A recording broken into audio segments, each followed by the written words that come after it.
Salut les KT, j'espère que vous allez bien. On se retrouve pour parler de ce qui pourrait arriver à partir du chapitre 5 de Boruto True Blue Vortex et on va se concentrer aujourd'hui sur le développement du personnage de Code. Un personnage qui, disons-le, dans son rôle d'antagoniste déçoit beaucoup. Il n'a subi que des revers, des échecs, que ce soit face à Kawaki, que ce soit même par rapport à ses propres ambitions.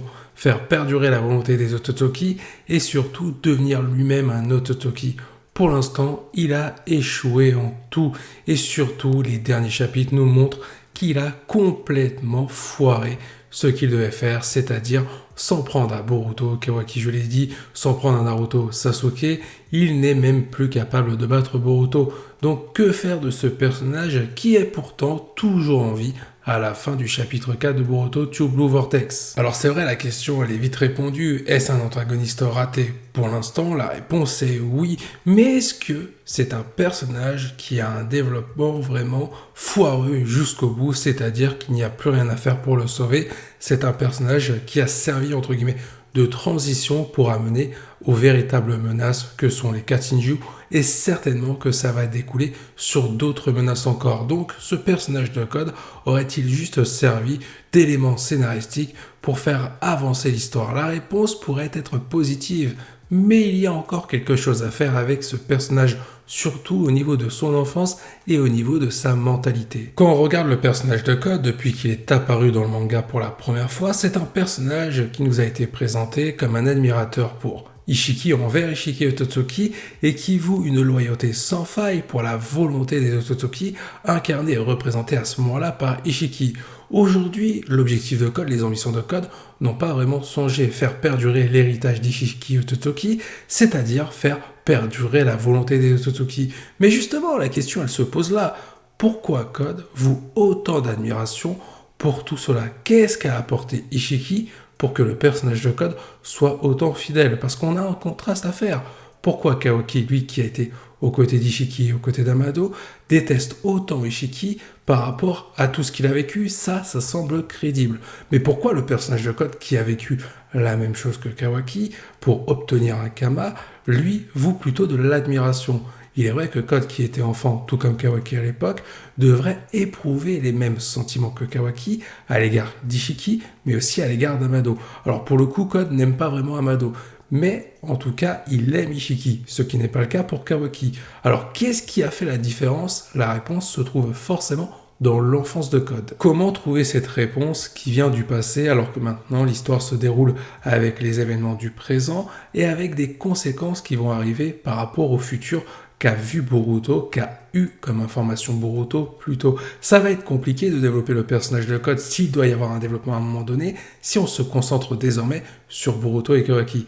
En soi, c'est logique, mais on met de côté le personnage de Code. À moins qu'on arrive à déduire pourquoi le personnage de Code est comme ça par rapport à ce qu'est le personnage de Kawaki. La différence majeure entre Code et Kawaki, c'est que Code a toujours été plongé dans les ténèbres. Il a toujours été dedans. Alors que Kawaki, à un moment donné, il a fini par découvrir la lumière. Il a découvert Naruto. Et là, ça change beaucoup de choses.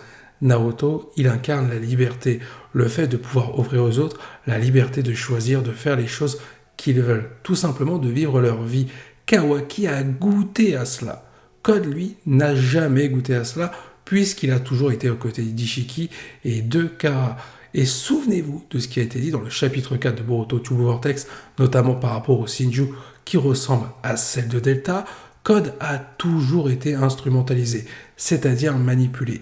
Ses choix, ce ne sont pas les siens. Sa mentalité, ce n'est pas la sienne. Il suit tout simplement ce qu'on lui a dit de faire, notamment les ordres d'Ishiki, les ordres par moments de Eda ou encore les ordres d'Amado à l'époque. Jamais Code n'a suivi son instinct ou tout simplement sa propre liberté. À chaque fois, cette liberté lui a été restreinte. Les récents événements de ce qui s'est passé dans le manga le prouvent également. À chaque fois que Code pensait avoir la situation sous contrôle, en réalité, c'était un autre personnage qui menait la barre, qui tenait la situation entre ses mains. Lorsque Code a affronté Kawaki, il pensait dominer la situation, il pensait dominer son adversaire, mais en réalité, c'était Kawaki. Il a fallu l'intervention de Demon pour que Code puisse se sauver. Là, c'est pareil, on est dans le même cas. Il pensait mener la situation face à Boruto, mais en réalité, c'est Boruto qui avait prévu tout de A à Z. Et même par rapport à la division de Jubi, il pensait se faire une armée sans problème, mais en réalité, il n'a fait que causer d'autres problèmes pour qu'encore une fois que la situation lui échappe. On en revient au même point. Code n'a jamais réussi à avoir cette liberté de réaliser quelque chose par soi-même. Il a toujours échoué, non pas à cause de lui, mais par rapport aux autres, par rapport à ce qu'on lui a inculqué au niveau de sa mentalité. Et c'est ça qui est triste avec ce personnage. Et c'est aussi pour ça qu'il y a encore quelque chose à faire avec son développement. Parce que le personnage, il peut changer. Est-ce qu'une rédemption est alors possible pour ce personnage qui a eu un rôle d'antagoniste complètement raté jusqu'à maintenant? Est-ce qu'il pourrait être beaucoup mieux en termes de développement s'il devenait un protagoniste aux côtés de Boruto et de Kawaki? Pour le personnage de Kawaki, on va en parler juste après, notamment par rapport à la relation qu'il peut avoir avec le personnage de Code. Mais revenons sur cette fameuse rédemption que pourrait avoir le personnage de Code. On l'a vu dans le chapitre 4, on nous a potentiellement teasé une alliance qui pourrait se faire avec Code et Boruto face aux différentes menaces. Et on va commencer par la menace qui mène aux 4 Shinju pour l'instant. Est-ce que Code pourrait se raviser pour aller aider Boruto? Parce que pour l'instant, au niveau de la situation, qu'est-ce que peut faire Code? Pas grand-chose. Son objectif, c'est de s'en prendre à Boruto et Kawaki. Là, dans le chapitre 4, il pensait que Boruto allait se faire tuer par rapport aux 4 Shinju. Sauf que Boruto a réussi à s'enfuir. Ça n'arrange pas les affaires de Code, puisque Code, il ne va pas pouvoir s'allier avec ces 4 Shinju. Donc, Code, il est un peu perdu. Il ne peut pas battre Boruto, donc qu'est-ce qu'il peut faire? Il est vrai qu'avec les paroles de ce que lui a dit l'un des 4 Shinju, notamment celle qui ressemble à Delta, Code pourrait commencer à cogiter sur le fait qu'à chaque fois, on lui a toujours dit de faire ce qu'il devait faire, c'est-à-dire de suivre les directives de quelqu'un d'autre. Peut-être que cette fois-ci, Code, il va décider de changer les choses en choisissant de suivre sa propre voie, de suivre son propre chemin. Et c'est là que le personnage peut gagner en intérêt. C'est aussi à ce moment-là qu'on pourrait en apprendre beaucoup plus sur le passé de Code. Pourquoi il admirait autant les Otsutsuki et notamment Ishiki Otsutsuki. Boruto pourrait rencontrer à nouveau Code et cette fois-ci Code pourrait se confier. Boruto pourrait parvenir à faire changer la mentalité de Code à ce moment-là. Et par la suite, on aurait l'alliance entre Boruto et Code face aux différentes menaces. Car on l'a bien compris, pour l'instant, Boruto, il ne va pas s'allier à Kawaki, qui veut la peau de Boruto. Mais du coup, la question se pose, si Code parvient à se rallier à Boruto grâce à un changement de personnalité, de mentalité surtout, est-ce que Code arrivera à faire équipe avec potentiellement Kawaki? Et bien la réponse c'est non, parce qu'on connaît les intentions de Kawaki, c'est de protéger Naruto quoi qu'il arrive, surtout face à n'importe quelle menace. Et Kawaki, il ne fait plus la distinction entre menaces et personnes qui veulent aider les autres personnes, notamment à Konoha ou encore Naruto. C'est le cas par exemple avec Boruto par rapport à la menace qu'il y a à l'intérieur de lui, c'est-à-dire Momoshiki. Une menace qui semble être capable d'être contrôlée par Boruto maintenant, mais Kawaki pour l'instant, il n'en a rien à faire. Mais qu'en est-il du personnage de Code? Eh bien c'est là aussi que ça va basculer.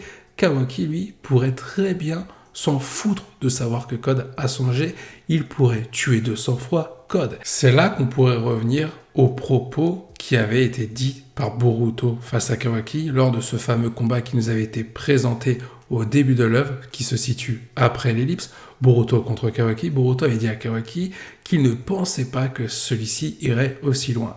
Et si Boruto faisait référence au fait que Kawaki a potentiellement tué Code, un Code qui avait finalement décidé de changer grâce aux propos de Boruto, c'est-à-dire de suivre ses propres choix, de vivre sa vie. Sauf que Kawaki en aura décidé autrement. Il n'aura pas accordé de seconde chance à Code. Ça pourrait tellement crédibiliser et rajouter quelque chose au développement de Code par rapport à son destin tragique, et aussi ça pourrait rajouter quelque chose au développement de Kawaki, montrer que ce personnage est complètement obsédé par rapport aux différentes menaces. C'est là que le scénario pourrait être encore plus intéressant, parce que là, Boruto pourrait comprendre qu'il faut arrêter impérativement Kawaki, parce que là, Kawaki, par rapport à son obsession, on peut voir qu'il ne fait plus aucune distinction.